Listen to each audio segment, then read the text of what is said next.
Okay, so now let's take a look at a few places in detail. We'll go to Sydney first. Nate Byrne is at Wiseman's Ferry and Mahnaz Angury is along the Hawkesbury River at Windsor.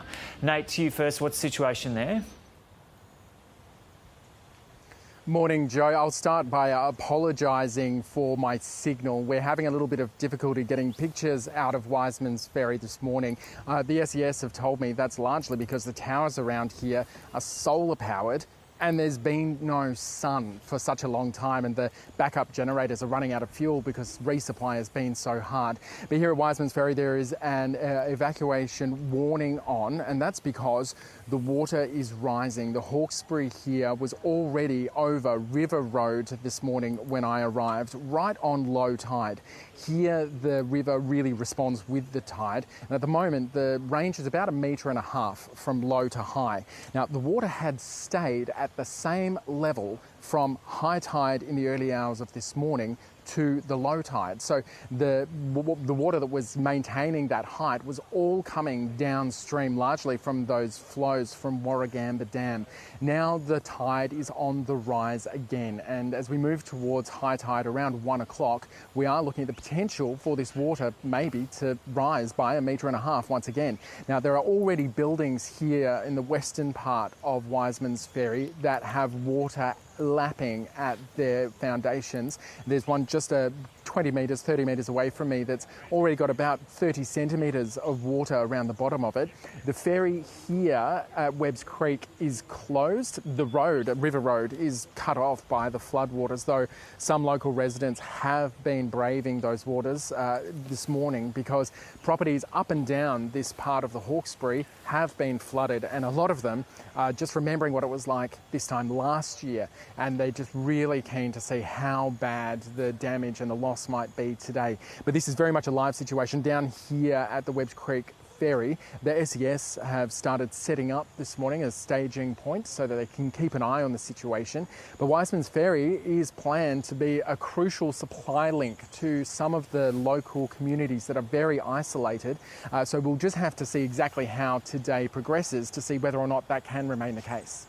Okay, now let's go to reporter Mahnaz Angury. And so Mahnaz is upstream from Nate on the Hawkesbury River, closer to Warragamba Dam.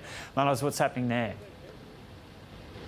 Good morning, Joe. Well, as you can see behind me, there is major flooding at the Hawkesbury River, which has led to the Windsor Bridge here shutting down for a second time in 12 months. Now, the Hawkesbury River here did peak yesterday, according to the Bureau, at 12.95 metres, which is actually less than what we saw this time last year in March 2021.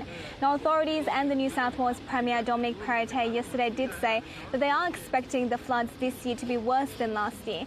But I spoke to SES this morning and they said that was just because they were expecting a lot more rain than what we saw yesterday. We are expecting the rain to continue Hawkesbury, but it won't be as significant as what we've seen in the past couple of days. And the SES are here monitoring the flood levels, but like I mentioned, they're not expecting it to pass yesterday's peak. Now, I also spoke to some locals who live in this area. A lot of them had come down to kind of take in the scenes, take some photos, and a lot of them were quite distressed by the scenes, but there were some people that said that, things like this are expected in this area. Take a listen. It's normal for the area. It's all a floodplain zone, so the roads on the other side are 3 metres lower than this side, so it's typical.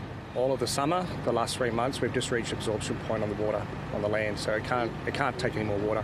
That's one of the biggest problems we have at the moment. Just a very wet summer. I've got a business over in McGrath Hill or Mulgrave, and that gets flood affected, so we lose access, which we have at the moment. So we've got about 2 metres of water in the front of our factory. We can't access it. How do you feel when you see floods like this? Bad because of all the people that houses are getting ruined. I feel bad for the other people that have to leave their house. And Mahnaz, are evacuation orders still in place around where you are there?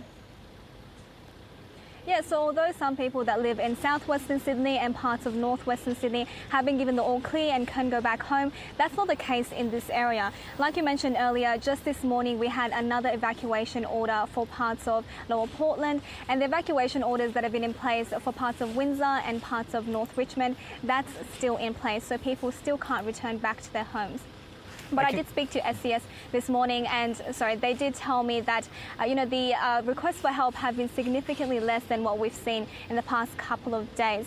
As of 7 p.m. last night until earlier this morning, the SES received 14 requests for help in the Hawkesbury area, and 3 of those were emergency flood rescues. And none of those flood rescues were people who are driven through flooded roads. So they're very thankful that people are listening to those warnings.